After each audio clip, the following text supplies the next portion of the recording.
Hi, I'm grateful to be able to speak with you today. So this Torah portion contains the story of the Tower of Babel. We didn't read it today, but if you look at Genesis 11, 1 through 9, you will see the small section about the story of the Tower of Babel.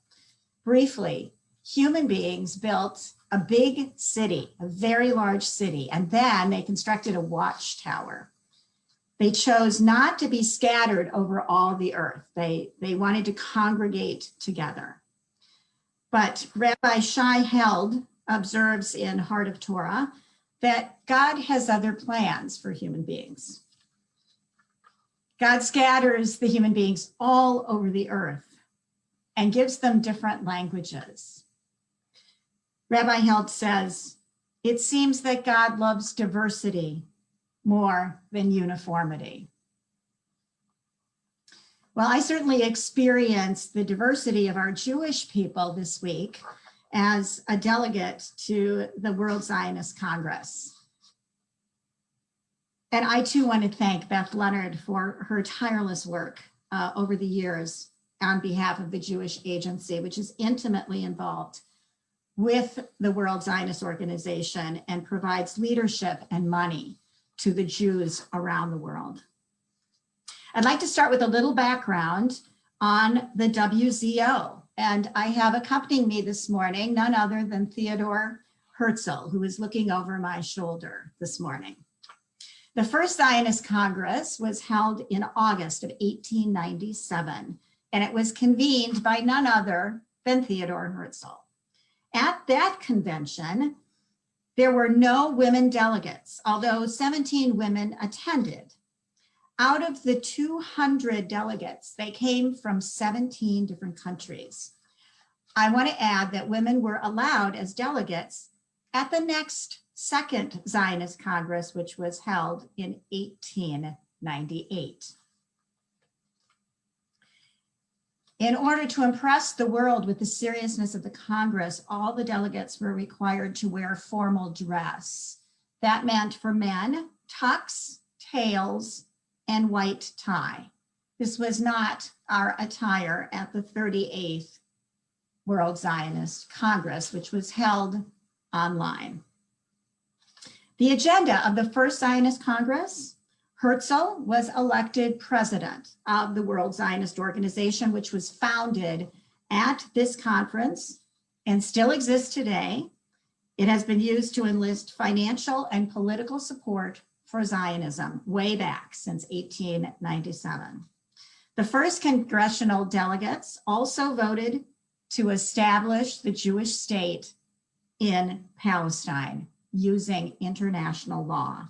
This was called the Basel Platform, after Basel, Switzerland, where the Congress was held.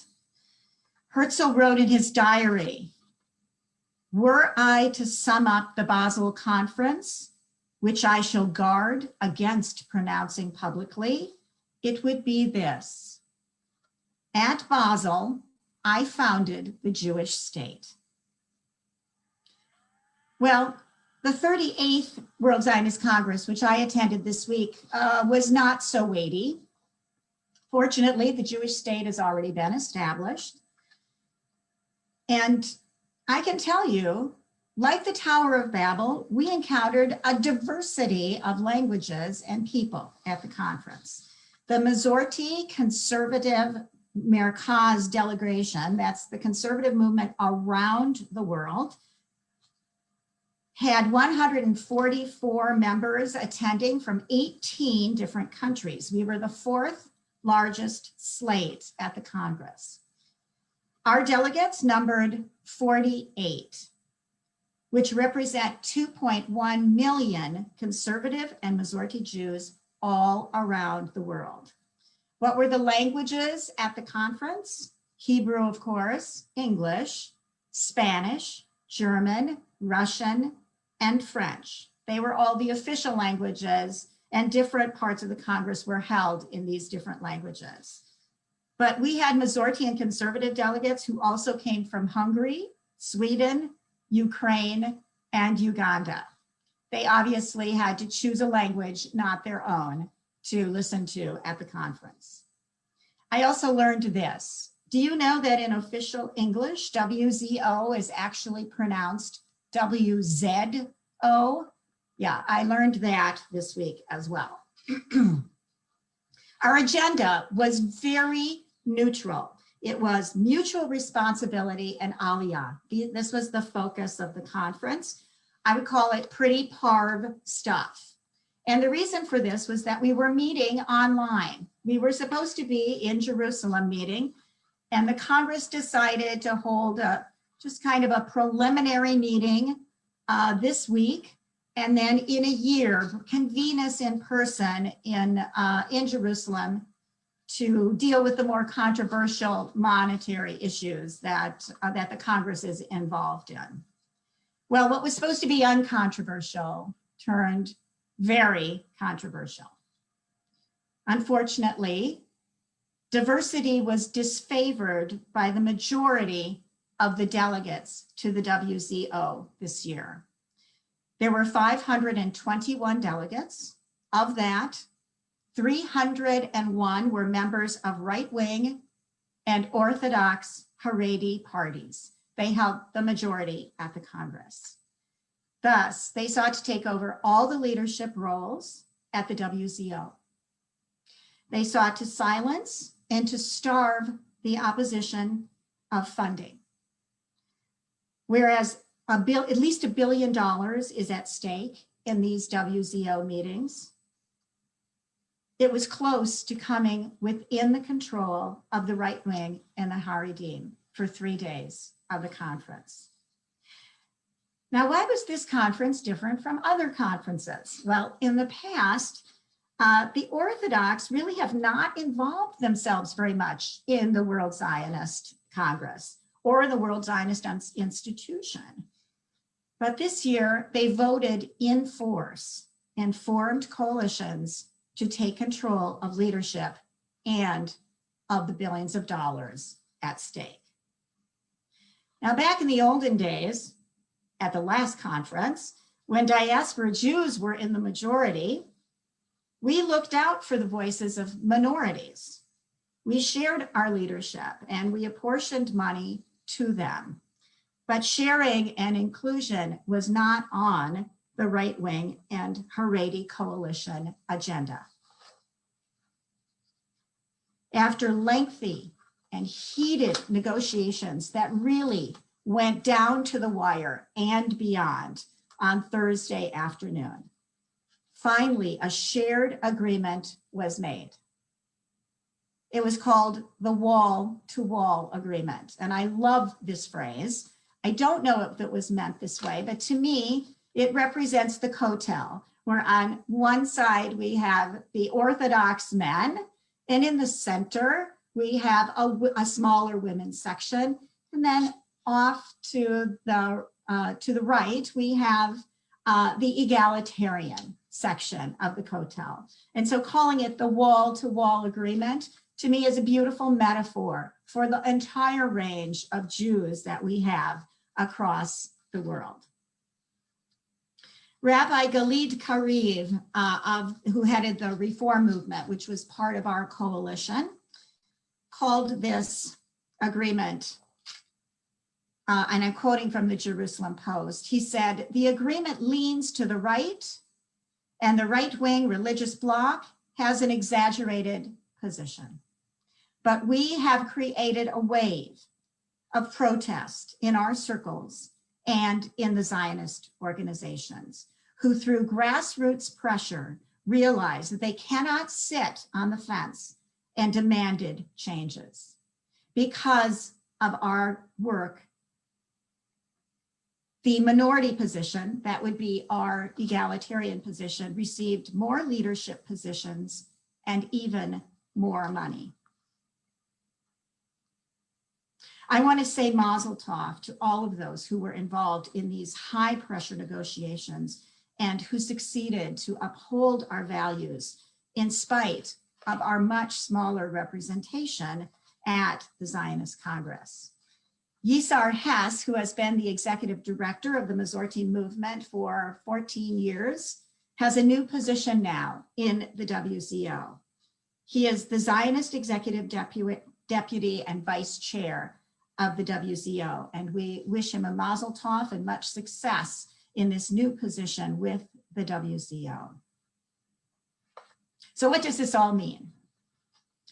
Well, in the past, about a third of Masorti Israel's budget came from WZO institutions. That's why we at ADOC have made such a great effort every 5 years to get out the vote for the WZO, because money, real tangible money goes into Masorti Israel's budget because of the election. For now, it appears that our movement and the reform movement, our egalitarian movements, will receive similar funding from previous WZO conventions. But honestly, this is not all good news, because considering how COVID cutbacks have severely impacted the economic viability of our kihilot in Israel, this means that a lot more of that responsibility falls back on us in the United States to assure that Masorti can survive COVID setbacks. Now, we have all heard that elections have consequences. That is true here in the United States, and it is also true at the World Zionist Congress. There are 1.25 million conservative Jews in the United States. We make up about 18% of the United States Jewish population today. We outnumber the Orthodox, but our delegation and our Reform Partners Coalition is shrinking every year. Only 15,000, yes, 15,000 out of 1.25 million conservative Jews voted in this election. That is less than 2% of conservative Jews in the United States voted in the World Zionist Congress election.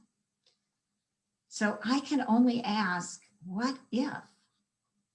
What if we truly flexed our muscle by voting for our way of life, for egalitarian, pluralistic, inclusive Judaism? What if we voted for this every 5 years? What if we had 3 or 4 times the delegates than our 48 total at this World Zionist Congress? How much of that $1 billion and leadership position would go to support our youth movements, Noam in Israel, our education systems, the Tali schools in Israel, our rabbis, our Masorti Kihilot in Israel, and all around the world? Imagine, just imagine. It may seem as far-fetched as building a tower all the way to heaven, but make no mistake about this. The forces that fear diversity in our Jewish population, our diversity, our way of life, those folks are in charge, and they are gaining strength in the World Zionist Organization. We cannot stand idly by. The next election is in 5 years. What will we do to assure our way of life is represented? What will you do? I hope to continue this conversation at Kiddush.